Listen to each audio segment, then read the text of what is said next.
They say love can build a home. But on October 12th, 2022, love became the reason a home turned into a grave. By 8:15 that evening, a man who had worked his whole life for his family was gone. Just 30 minutes earlier, he had left work early, carrying a simple dessert for the woman he adored. He thought he was walking into comfort. But instead, he stepped into a scene that would end his life before the hour was out. Now here's the question. What could he have possibly found upstairs that shattered everything in an instant? What happened inside that house that made neighbors wonder if the loud music they heard was masking something far more dangerous? And tell me this. Do you believe betrayal is born in a single night, or do you think it's planted years before, waiting for the right moment to strike? If you were in his shoes, would you have trusted your gut, or would love have blinded you too? Drop your thoughts in the comments, because this is one of those stories that forces us to ask, how well do we ever really know the person sleeping next to us? This is the story of Renee Hartfield, a 28-year-old woman born in 1994, who seemed to have everything a young wife could want: a devoted husband, a new home in Clayton County, and a baby boy on the way due in December 2022. From the outside, Renee's life looked like the kind people envy. But behind the smiles and the polished exterior, she was hiding a secret that would turn her marriage into one of the most shocking betrayals Atlanta had ever seen. Her husband, Aaron Hartfield, 33, born in 1989, had always been the steady one. He was the kind of man people respected instantly. He wasn't loud or flashy. He wasn't the man trying to outshine everybody in the room. He was dependable. He was grounded. And when he said he'd do something, people knew it would get done. Aaron worked as an electrician at Georgia Power, one of those careers that demanded long hours and dangerous shifts. For years, he worked nights, crawling into tight spaces, fixing transformers in the rain, repairing outages when storms shut down entire neighborhoods. He took the calls no one wanted. He stayed late when others clocked out. And finally, in February 2022, he got promoted to supervisor. For most men, that would have been the moment of pride, the peak of years of hard labor.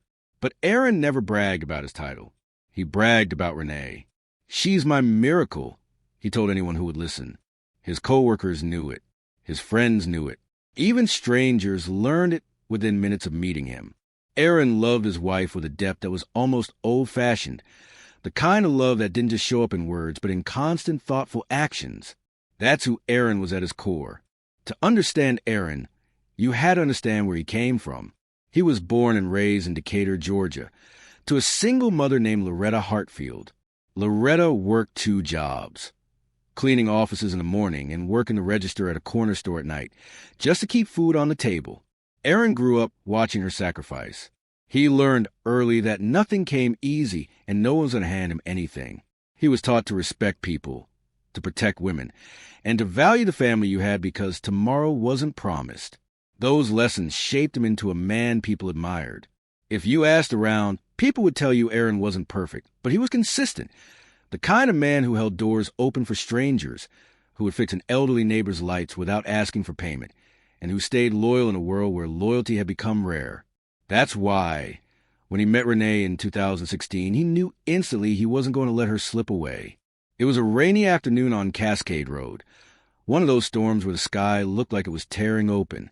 Aaron had just left a small electrical job and found himself stuck at a bus stop with nothing but a folder of diagrams in his hands.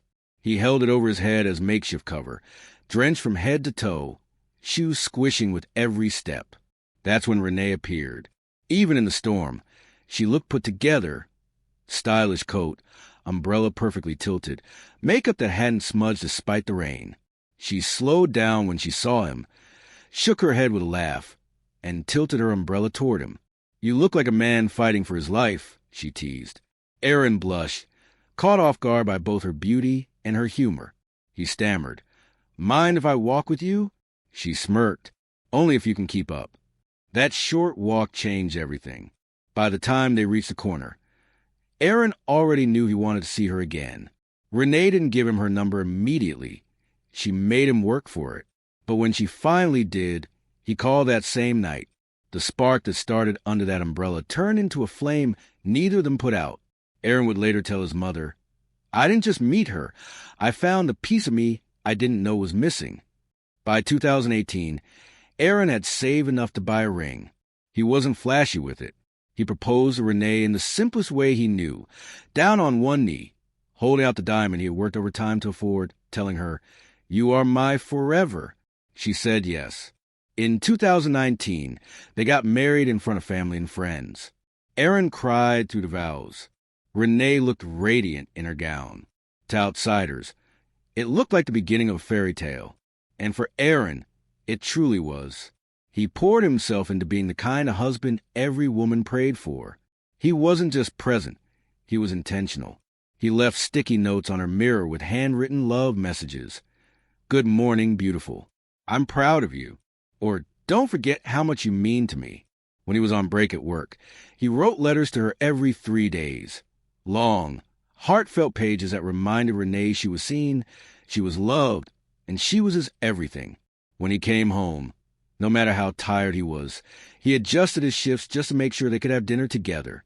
He would sit across from her, listening to every detail of her day like it was the most important news in the world. And when she got pregnant in February 2022, Aaron's devotion reached another level. The news hit him like a wave of joy. He wept harder than Renee did, holding her hand, kissing her stomach, whispering promises to the baby that wasn't even born yet. Every night after that, Aaron kissed her belly and whispered, "Little man, Daddy's going to give you everything I never had." It was more than just words. It was a vow, a promise carved out of his childhood pain, a promise that his son would never know what it felt like to go without. From that moment on, everything Aaron did was with one purpose in mind, to give Renee and their baby the life he felt they deserved. When pregnancy sickness left Renee too weak to move, Aaron didn't complain. He carried her gently to the tub, bathed her with patience, cooked her favorite meals, and sat beside her until she fell asleep. He treated her like she was the most precious thing on earth. He made sure the house was quiet when she needed rest. He rubbed her swollen feet at night and whispered encouragement when she broke down in tears from hormones and exhaustion. Aaron reminded her daily, "You don't ever have to worry, baby. I got you, always." To Aaron, this wasn't a burden. It was his honor. He had prayed for this kind of family, and now he was living inside that prayer. By July 2022, Renee was 5 months pregnant, and Aaron decided to do something extraordinary. He reached into his life savings, money he had worked years to put aside, and bought her a brand new 2022 Lexus LX 600. When Renee saw the silver SUV parked in the driveway, she gasped, covering her mouth with her hands. Aaron held the keys out and said, "This right here is your pre-push gift. You carry my son? You deserve to ride in nothing less." Renee squealed, wrapping her arms around him, and Aaron laughed with the kind of joy only a man in love could feel. He didn't care about the price tag. To him, seeing her happy was priceless. Not long after, Aaron took things a step further. He had been searching for months, quietly meeting with realtors, crunching numbers, planning in secret. And in late July, he moved Renee into a 4-bedroom dream home in Clayton County. The house was everything he thought a growing family could need. Spacious, safe, with a backyard big enough for a swing set. He wanted her to feel secure, comfortable, and proud of the life they were building. He carried her across the threshold, kissed her forehead, and told her, "This is just the beginning. I'm going to keep building for you and our son." To outsiders, it was picture perfect. Renee glowed with her round belly. Aaron beamed whenever anyone mentioned fatherhood. The Hartfields looked like the couple everyone wanted to be. Aaron's co-workers noticed a change in him immediately. At Georgia Power, the men joked about how he couldn't stop smiling. Even on long shifts, he pulled out his phone to show them ultrasound photos. "Man, look at that little nose. He looks just like me already," Aaron bragged, his eyes full of pride. One co-worker, James, said, "I ain't never seen Aaron this happy. He's been through storms, but now it looks like the sun finally shining on him." Another added, "If anybody deserves this, it's him. He's worked too hard, been too loyal. He earned every blessing." And it was true. After years of sacrifice, Aaron was finally reaping joy. Every evening, He came home to Renee with something special in hand. Sometimes it was her favorite peach cobbler from Busy Bee Cafe. Sometimes it was flowers, just because. Sometimes it was nothing but his presence, his smile, his willingness to sit and rub her belly as he whispered, "Little man, Daddy's here. You're going to grow up strong. You're going to have what I never had." Those moments were sacred to him. They weren't about appearances or proving anything to the world. They were about love, about building a family rooted in loyalty, care, and devotion. Aaron believed he was finally living the dream he had waited his whole life for. But here's the thing about life. Sometimes the brightest joy can cast the darkest shadows. While Aaron was out there working overtime to secure a future, while he was spending his savings and pouring his heart into his wife and unborn son, not everyone celebrated his happiness. Renee smiled in pictures. Yes. She flaunted the Lexus on Instagram. Yes. She showed off the dream home with pride. But behind closed doors, there were things Aaron couldn't see, things he couldn't even imagine. He believed he was building forever. He believed the vows they made in 2019 still meant the same to her as they did to him. But hidden in the quiet spaces of their life was a secret, one that had the power to unravel every single thing Aaron had built. And this is where the story begins to shift. Because for Aaron, those months of 2022 felt like blessings stacked on top of blessings. But what he didn't know, what he couldn't have known, was that the very woman he would have given his last breath for was holding on to something that would cut his breath short. Think about this for a second. If you were Aaron, giving so much of yourself, pouring your heart, your savings, your energy, and your soul into your partner, how would you feel? Would you see it as love, or would you call it blind faith? Drop your thoughts in the comments right now. Let us know if you would have done the same, or if you would have held back. And while you're dropping that comment, I want to know something else. Where are you watching from tonight? Are you with us in Atlanta? Are you tuning in from Texas, from New York, from overseas? Let us know in the comments so we can see just how far this story reaches. Because trust me, you're going to want to stay locked in. The deeper we go, the more shocking it gets. Aaron thought July 2022 was the beginning of forever. A Lexus in the driveway, a new home filled with dreams, a wife glowing with the promise of new life.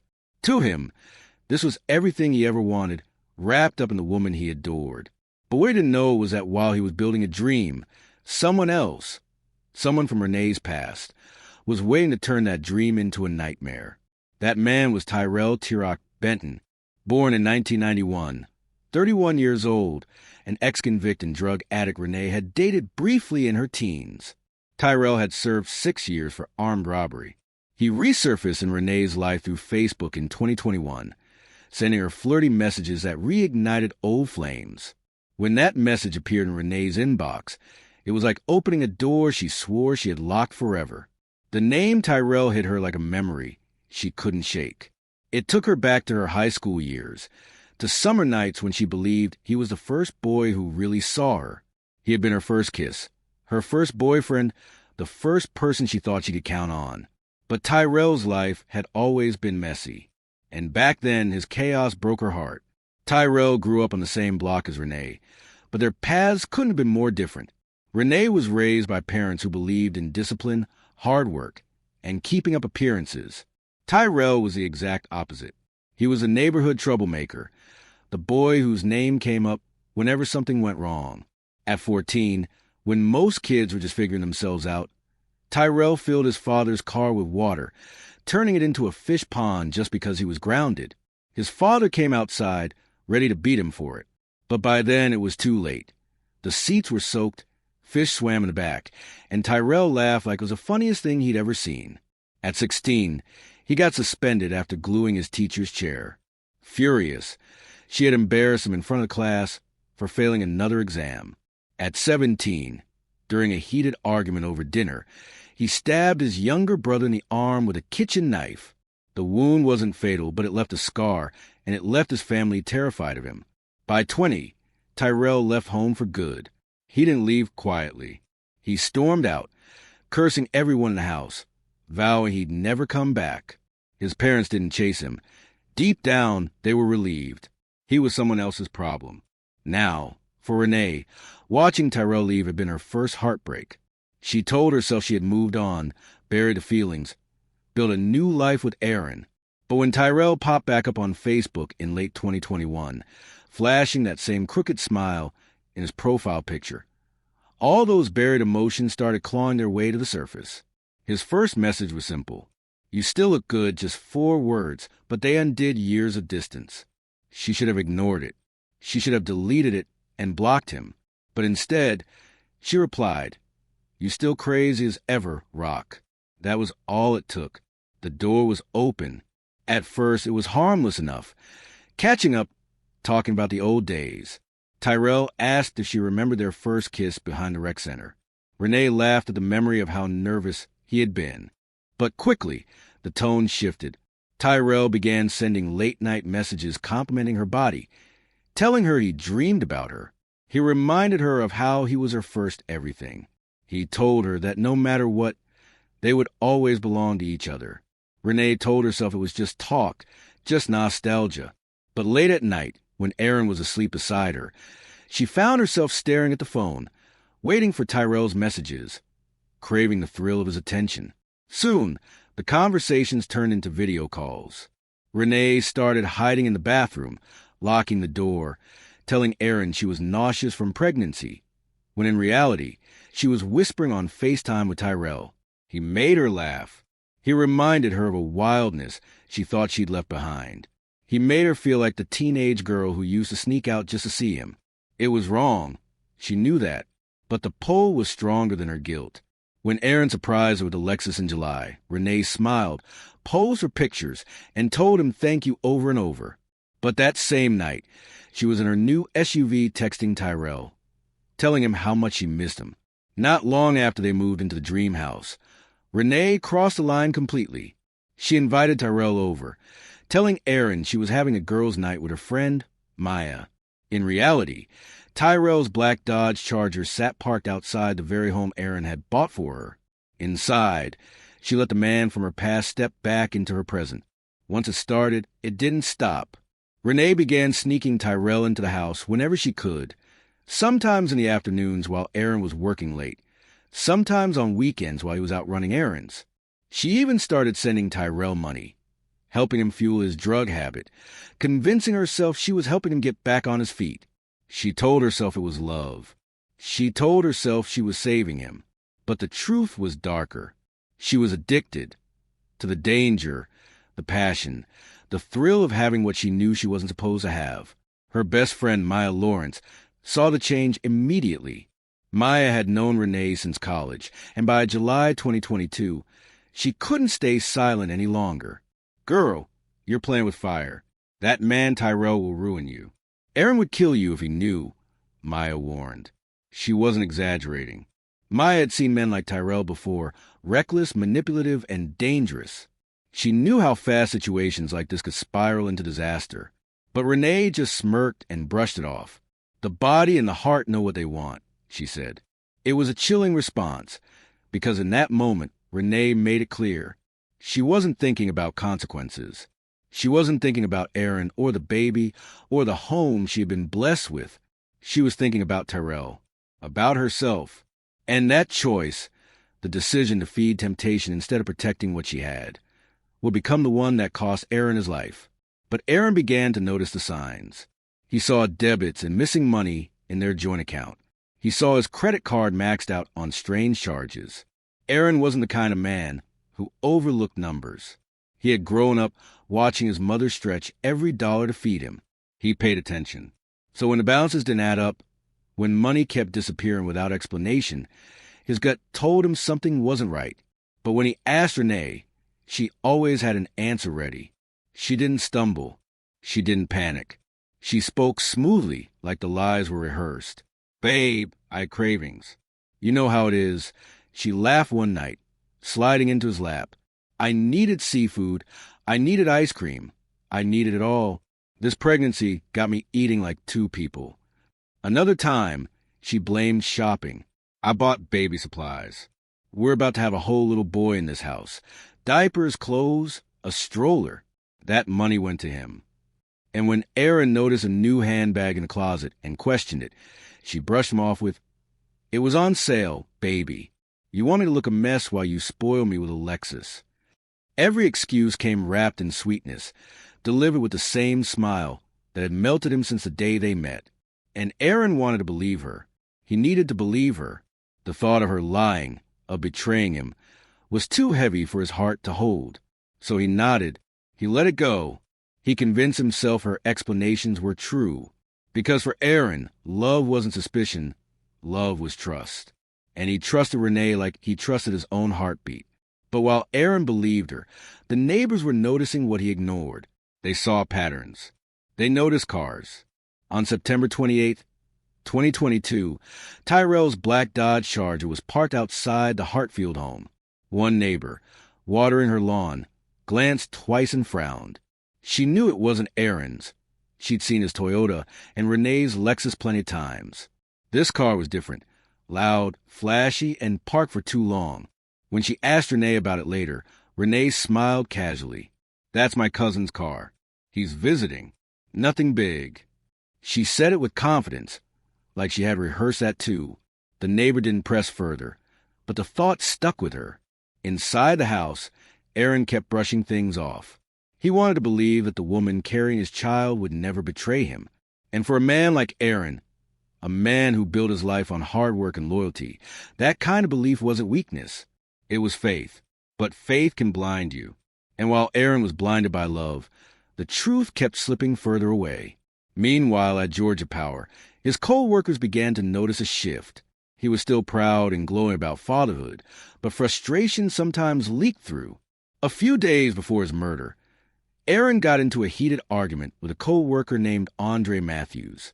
Andre was known for running his mouth, reckless with his words. No one knew what sparked it, but voices rose loud enough for everyone in the break room to hear. Aaron slammed his hand on the table. "Don't ever play with me like that, Andre. Don't you ever disrespect me." Andre shot back. "Man, you think you better than everybody since that promotion. But watch. One day that pride can be the end of you." It was a simple workplace argument, but words like that have a way of sticking in people's minds. By early October, Aaron couldn't shake the feeling that something was off. He saw more unexplained charges, receipts from restaurants he hadn't visited, gas stations and places he hadn't driven. When he questioned Renee again, she soothed him with the same well-rehearsed charm. "Aaron, you're stressing too much. It's the pregnancy. It's got you overthinking. I told you, I've been getting stuff ready for the baby. And sometimes I lend my car to family. You know that. Why are you acting brand new?" Aaron sighed, kissed her forehead, and told himself to let it go. Because deep down, he didn't want to face the possibility that the woman he adored was betraying him. He loved her too much to doubt her. And in love, sometimes denial feels safer than truth. But denial doesn't change reality. Neighbors kept noticing the Dodge Charger. They whispered about it, wondering why it always appeared when Aaron wasn't home. And while Aaron ignored the whispers, ask yourself this. If you were Aaron, staring at missing money, spotting new handbags, hearing questions about a strange car outside your home, would you trust your instincts or cover with love and blind faith? At this point, do you think Aaron should have pushed harder? Or would you have done the same, convincing yourself your partner could never lie to you? Drop your thoughts in the comments right now, because this is the moment where trust would have saved him or destroyed him. And here's what makes this part of the story so gripping. Aaron wasn't wrong to trust his wife, at least not in the world he believed they lived in. But the world inside those walls wasn't what he thought he was protecting. Every excuse Renee gave, every smile she used to soften his doubts, was a cover for a secret she'd already chosen to protect. Tyrell wasn't just a ghost from her past anymore. He was inside the life Aaron built, sleeping in the bed Aaron paid for, eating the food bought with Aaron's money. And every time Aaron chose trust over suspicion, Renee and Tyrell's secret grew stronger. But the stage was set. Aaron was convinced enough by Renee's lies to keep going. The neighbors had questions, but no proof. Andre had become a man with a motive after that argument at work. The signs were everywhere. Aaron saw them. The neighbors saw them. Even his co-workers noticed cracks in his calm. But love can make a person blind. And Aaron's love for Renee was so strong, he refused to see the truth staring him in the face. That decision, choosing faith over suspicion, sealed his fate. Then came October 12th, 2022. That evening, Aaron left work earlier than expected. The meeting that was supposed to keep him late had been canceled. And for once, he didn't call Renee to tell her he'd be home early. He wanted to surprise her. He'd been thinking all day about how hard she had carried the pregnancy, the weight, the exhaustion, the strength. He wanted to remind her that even through all of it, she was cherished. So on his way home, he stopped at Busy Bee Cafe. He ordered Renee's favorite peach cobbler, still warm, carefully wrapped in a white box with a cafe sticker on top. He thought about her smile when he handed it over, how she'd roll her eyes and tell him he spoiled her too much. Aaron lived for moments like that. He was a man who found joy in small gestures. By 7:45 p.m., Aaron pulled into the driveway of the home he had worked himself to the bone to buy. He carried the cobbler box in one hand, his work bag slung over his shoulder. Everything felt normal, almost peaceful, until he stepped inside. The air felt heavy, like the walls were holding their breath. From upstairs, music thundered, the bass shaking faintly against the ceiling. It was loud, too loud for a Wednesday evening. Aaron frowned. Renee rarely played music that way, but beneath the beat, there was something else. Muffled sounds, noises that didn't match the rhythm of the song. He paused in the foyer, his chest tightening, ears straining, stomach twisting. Slowly, he climbed the stairs. Each step felt heavier than the last. The box of peach cobbler in his hand seemed to weigh 100 pounds now. Halfway up, his breathing quickened, though he couldn't explain why.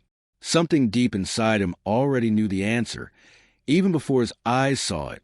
He reached the top step. The music was louder now, and the muffled moans were unmistakable. His throat went dry, his vision blurred. His hand trembled as he reached for the bedroom door. He pushed it open, and his world ended.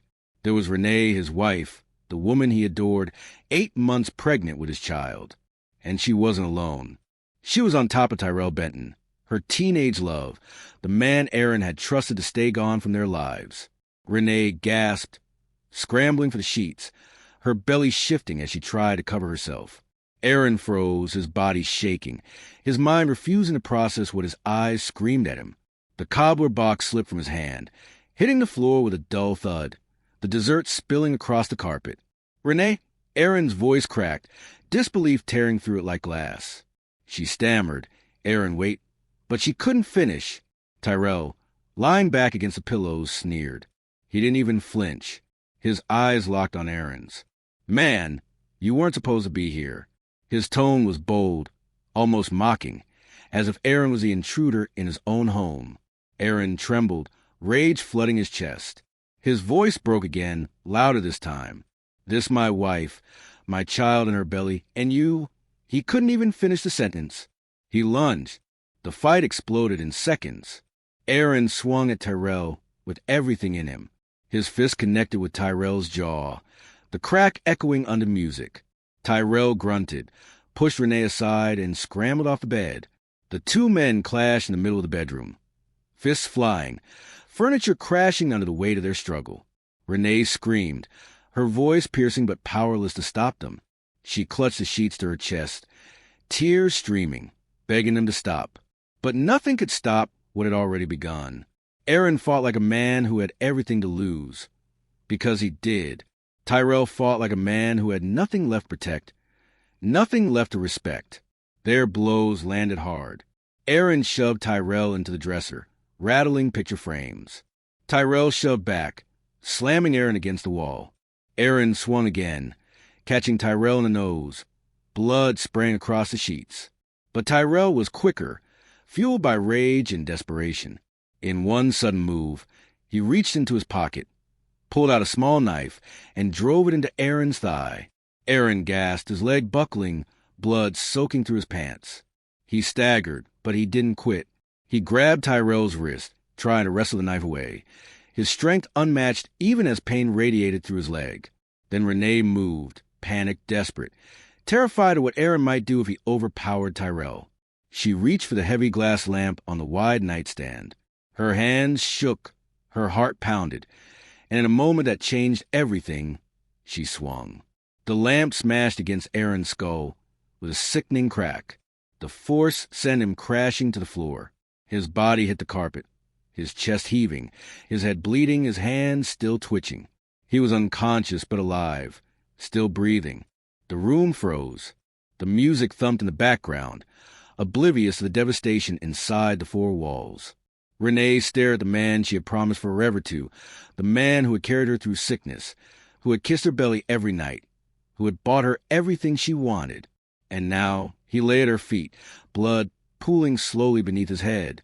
Her voice broke the silence, a whisper, a confession. If he wakes up, it's over for both of us. Tyrell's chest rose and fell rapidly.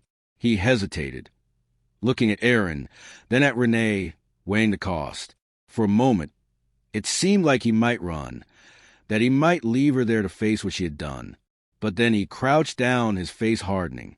He grabbed a pillow from the bed, pressed it firmly over Aaron's face, and leaned his full weight onto it. Aaron's body thrashed weakly, legs kicking, chest heaving, muffled groans escaping beneath the pillow. Renee covered her ears, tears streaming, rocking back and forth on the bed as she whispered, "Please, please." Tyrell pressed harder, his jaw clenched, his muscles straining. Aaron's movement slowed. His legs stopped kicking. His chest stopped rising. By 8:15 p.m., Aaron Hartfield, a man who had given his wife everything, who built his life around loyalty and love, was dead. Down the street, neighbors heard faint thuds beneath the blaring music. They assumed it was nothing more than a heated argument, maybe a dropped piece of furniture. No one called the police. No one knocked on the door. Renee and Tyrell tried to stage the scene. They dragged Aaron's body to the garage, stuffed him into his Toyota Camry, and Tyrell drove off. Renee sprayed perfume upstairs, trying to erase the stench of betrayal. The plan was simple in their minds. Tyrell would torch the Camry in an abandoned lot, and Renee would stay home and pretend Aaron never came back. They thought it was airtight. They thought no one would know. But the truth was, every second of that night carved deeper cracks in their story, cracks that would later swallow them both whole. The dragging was the first sound that could have given them away. Aaron's body was heavy, lifeless, uncooperative. His shoes caught on the carpet, bumping each step as they pulled him through the hallway. Renee gritted her teeth, whispering, "Please, please, just hurry." Tyrell hissed back, "Shut up and keep moving." Each thud as Aaron's body hit the steps could have echoed into the neighborhood, but the blaring music upstairs drowned it out. Neighbors later admitted they heard faint noises, something like furniture being moved, but no one thought to call the police. The cover of music was their shield, but it was also their undoing. Somewhere in the background, another device was recording, capturing what their ears thought they had erased. When they finally reached the garage, Tyrell fumbled with Aaron's keys, his hands slick with sweat. The garage light buzzed overhead, cold and unforgiving. Renee stood trembling, unable to look directly at the trunk. Tyrell yanked it open and barked, grabbed his legs. She obeyed, too terrified to resist. Together, they lifted Aaron and shoved him into the trunk. His body folded awkwardly, his arm twisted at an angle that made Renee's stomach churn. She turned away as Tyrell slammed the trunk closed. The sound of metal locking shut echoed like a final sentence. "Get upstairs. Clean it up," Tyrell ordered, his tone sharp, his eyes darting around like a man already hunted. Renee's legs wobbled as she walked back inside, gripping the banister like she might fall. She could still smell Aaron's cologne in the air, still see the cardboard box spilled open in the foyer, a cruel reminder what it carried home for her. She wanted to cry, but her words replayed in her head. If he wakes up, it's over for both of us. Upstairs, she moved quickly, almost frantically. She tore open the bathroom cabinet and grabbed every bottle of perfume she could find. Chanel, Victoria's Secret, anything with a strong scent. She sprayed it into the air, over the sheets, onto the carpet, even onto herself, as if drowning in fragrance could erase the blood, the sweat, the truth. The sweet, overpowering scent clashed with the iron sting of blood, but she convinced herself it was enough.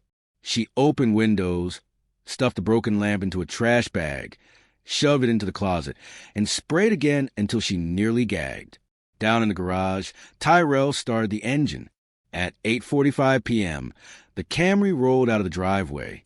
He didn't notice the faint click across the street, the glow of a neighbor's Ring camera as it recorded him leaving. The footage was short and grainy, but clear enough. The camera pulling away, the driver's outline faintly visible.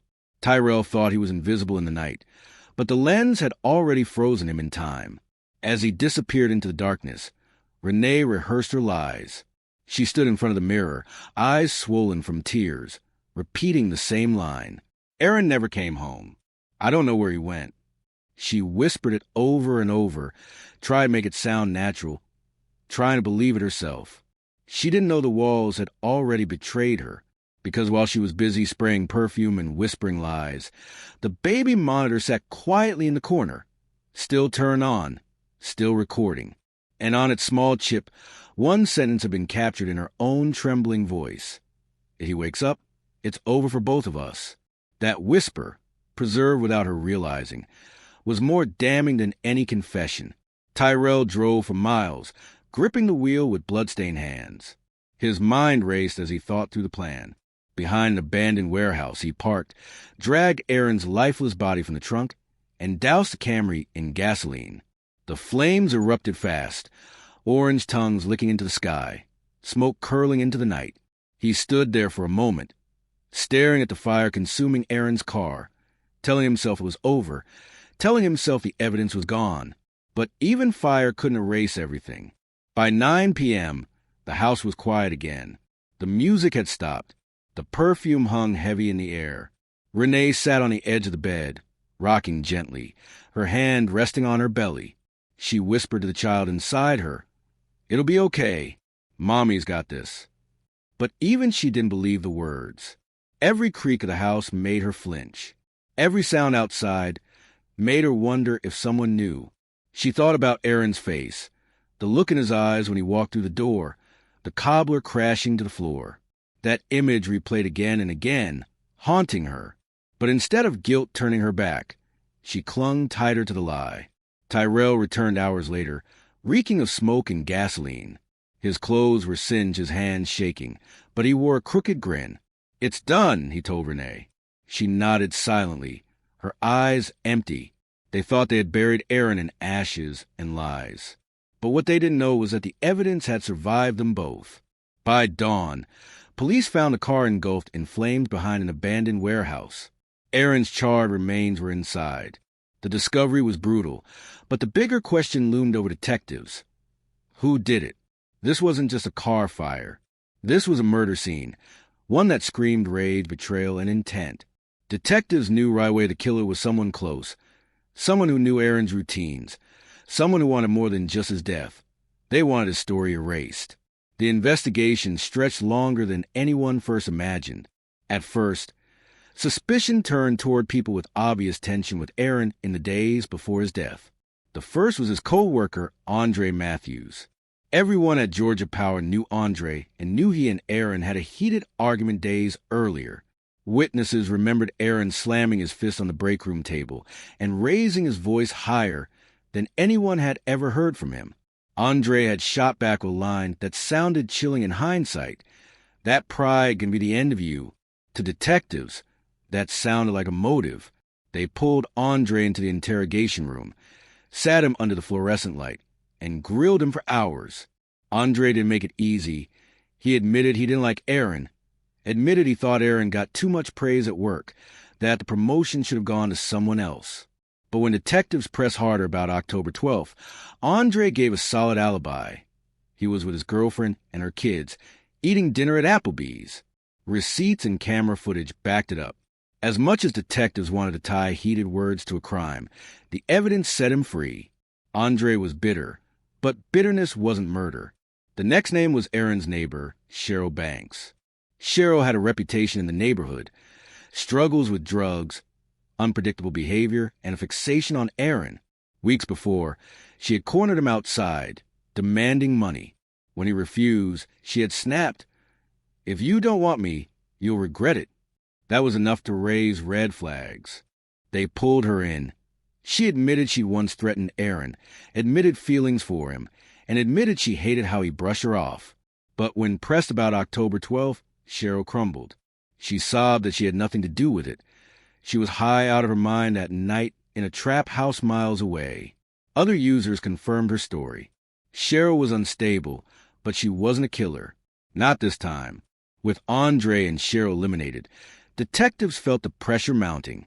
Aaron's family wanted answers. His mother cried in the precinct, begging detectives not to let her son's death go cold. The case needed a breakthrough. And then it came. First was the autopsy. Forensics sifted through Aaron's burned clothing, scraping away layers of charred fabric. That's when they saw it. Something glinting faintly in the light, fused into the fibers of his shirt, an earring burned and blackened but intact. Detectives studied it closely, and their stomachs dropped. This wasn't just any earring. It matched the set Renee wore in her maternity photos, the kind of jewelry no stranger would plant. That earring told a story, and it pointed straight back at Aaron's wife. Then came the ring footage. Across the street, a neighbor's camera had captured Aaron's Camry pulling out of the driveway at 8:45 p.m. The figure behind the wheel wasn't Aaron. Even in the dim footage, the outline was too broad, the movements too frantic. Forensics enhanced the video. The Camry's license plate was barely visible, but enough of the number showed to confirm it was Aaron's car. That single clip tied another knot in the chain. Someone other than Aaron had driven his car the night he died. The final piece came from the unlikeliest source, the baby monitor. Detectives recovered it during a routine sweep of the Hartfield home. They played back the audio, expecting nothing more than static. But what they heard froze them, a woman's voice whispering, "If he wakes up, it's over for both of us." Clear as day. Detectives exchanged looks. It was Renee. The whisper was like a confession, one she didn't even know she left behind. With the earring, the ring footage, and the baby monitor, detectives had enough. On October 18th, they brought Renee in. She sat across from Detective Shaw Wilkes, hands folded tightly in her lap, eyes wide with fear. At first, she played the role of the grieving wife. She said Aaron stormed out after an argument. She said he never came home. She insisted she didn't know what happened. Wilkes didn't budge. He slid the earring across the table and asked, "How did this end up fused to your husband's shirt in a burned-out car?" Renee's face cracked. Her lips trembled, but she shook her head. "That's not mine." Then they showed her the ring footage. "Explain this," Wilkes demanded. Renee swallowed hard, hands shaking. "I don't know who that is." Finally, they pressed play on the baby monitor recording. Her own whisper filled the room. "If he wakes up, it's over for both of us." Renee's had dropped into her hands. Her mask shattered. By October 20th, after nearly a week of questioning, Renee finally broke. She admitted she had been unfaithful, admitted she had been seeing Tyrell behind Aaron's back, but she insisted she never wanted Aaron dead. She pointed the finger at Tyrell, claiming he was the one who killed Aaron in a jealous rage. "I loved Aaron," she sobbed. "I didn't want this." Tyrell did it. Her confession bought her time, but it didn't free her. Detectives now had two suspects. The hunt for Tyrell Benton began. On October 22nd, police caught him in Alabama, in a dingy motel trying to buy fake papers to flee the country. They dragged him back in cuffs, sat him in an interrogation chair, and asked for his side. His answer was the opposite of Renee's. "She killed him," Tyrell said coldly. "She told me he had to die. I didn't want no part of it, but she dragged me in." Now, it was one pointing at the other, both claiming innocence, both blaming each other. Detectives charged them both with first-degree murder, conspiracy, and tampering with evidence. It would be up to the jury to decide who pulled the strings. But fate wasn't done with Tyrell. 3 months before trial, prison guards found him collapsed in a cell, body still, lips blue. The autopsy revealed a fatal overdose, cocaine and opioids flooding his system. Officials called it an accident, another inmate who couldn't stay clean. But the coroner noticed something darker. Tyrell's organs were already failing. His liver, kidneys, everything shutting down. Even without the overdose, he had only months left to live. His body had been preparing to kill him long before the justice system could. For Renee, Tyrell's death stripped away her last shield. She no longer had anyone to deflect onto. The evidence was stacked too high. The whisper she thought disappeared into thin air. The earring she thought she'd lost. The ring camera she never saw. Every mistake she and Tyrell made spoke louder than their lies. And here's where I want to ask you something. Family, Tyrell's death, do you believe it was truly an accident? Do you think he just overdosed? Or do you think there was more to the story? Drop your view in the comments. Because in stories like this, sometimes fate looks like coincidence, but other times, it feels like karma finally caught up. By the end of 2022, detectives had their case. Renee was still alive to face trial. Tyrell was gone, his secrets buried with him. But the truth of what they did together was about to play out under the weight of the law. July 2023, Fulton County Courthouse. The air inside the courtroom was heavy. Every seat was filled, every pair of eyes fixed on one woman, Renee Hartfield. The story of what she had done had already spread through whispers in the community. But here in this courtroom, there would be no whispers, only evidence, facts, and judgment. Renee sat at the defense table in a muted outfit, her head bowed, her hands trembling in her lap. To one side sat the prosecution, calm, confident, prepared. On the other, Aaron's family, broken yet unyielding, waiting for justice. And in the middle of it all was a child who could not speak for himself.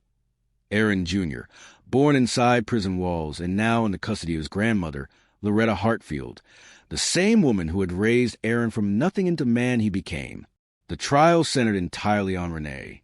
Tyrell was dead, his body cold in a cell after an overdose months earlier, leaving Renee to carry the weight alone.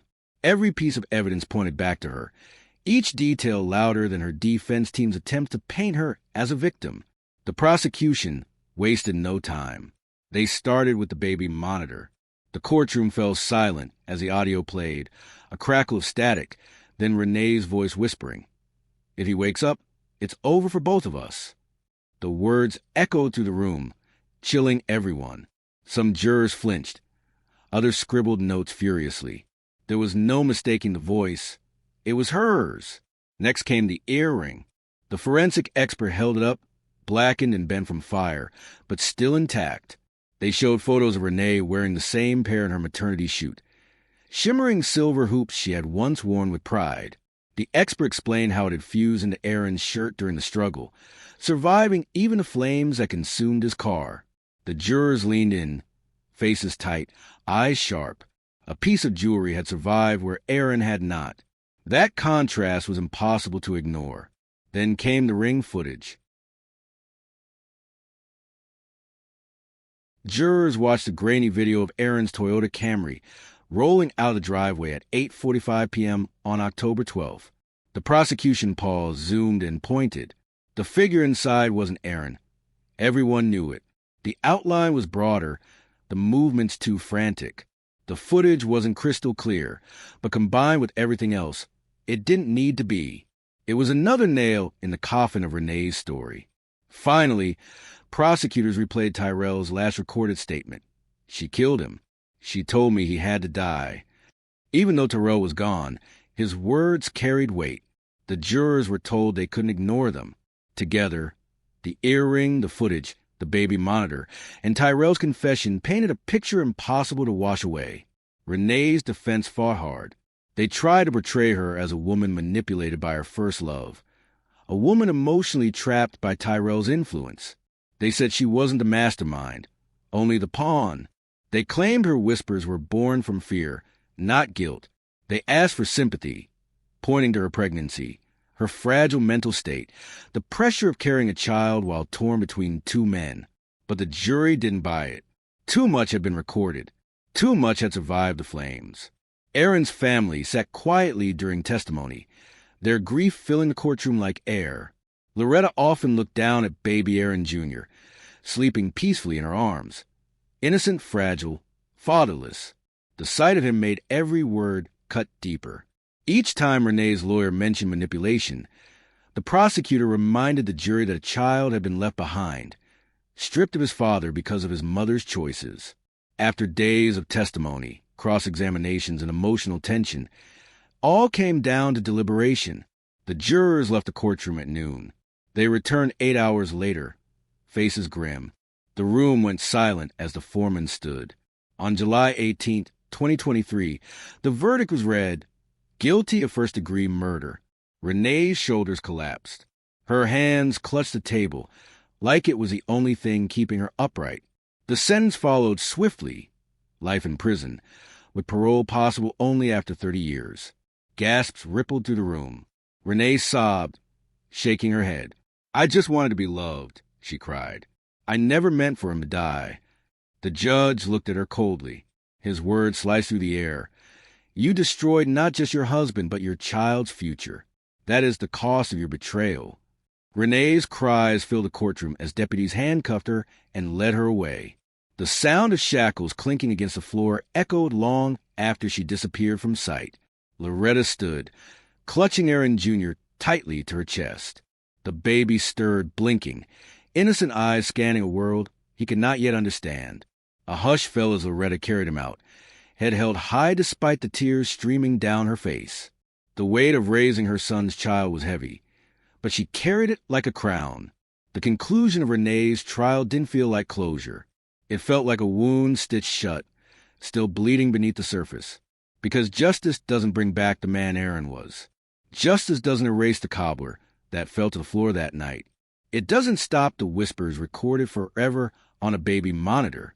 It doesn't give a child a chance to meet the father who once kissed his unborn belly and promised him the world. Today, Aaron Jr. grows up in his grandmother's care. He will learn about his father not through memories, but through stories. Stories of sticky notes on mirrors, letters tucked into lunchboxes, hands that worked tirelessly to provide, and a heart that beat with nothing but love. He will never feel the warmth of those arms, but he will know the legend of his father, the man who gave everything to his wife, only to have her give everything to the man who killed him. Think about that for a moment. A man who built a life from the ground up, who poured every ounce of himself into love, ended up buried not by strangers, not by enemies, but by the one person he trusted most. And a child, barely months old, began life without his father because his mother traded loyalty for lust. If that doesn't shake you, what will? A wedding photo, Aaron and Renee smiling, as if forever was certain. A photo of Renee glowing with her baby bump, Aaron's hand resting proudly on her stomach. And then the burnt car, charred metal and ash, the final resting place of a man who believed too much in love. These images sit side by side, a cruel reminder of how quickly joy can turn to betrayal, how one choice can erase a lifetime of devotion. So I ask you, would you have seen the red flags? Could this happen to someone you know? Do you believe love can blind a person so deeply they miss what's right in front of them? Drop your thoughts in the comments, because every perspective matters. And this conversation might be the one that saves someone else. Because the truth is, love shouldn't be the reason you end up in a grave. Aaron Hartfield gave everything. His time, his saving, his loyalty, his heart. Renee Hartfield gave everything to a man who helped destroy him. And in that trade, a fairy tale that began under an umbrella ended in fire, blood, and betrayal. If you're drawn to stories like this, where love, betrayal, and obsession collide, be sure to subscribe. You won't want to miss what comes next. This is Ruthless Realities. Until next time.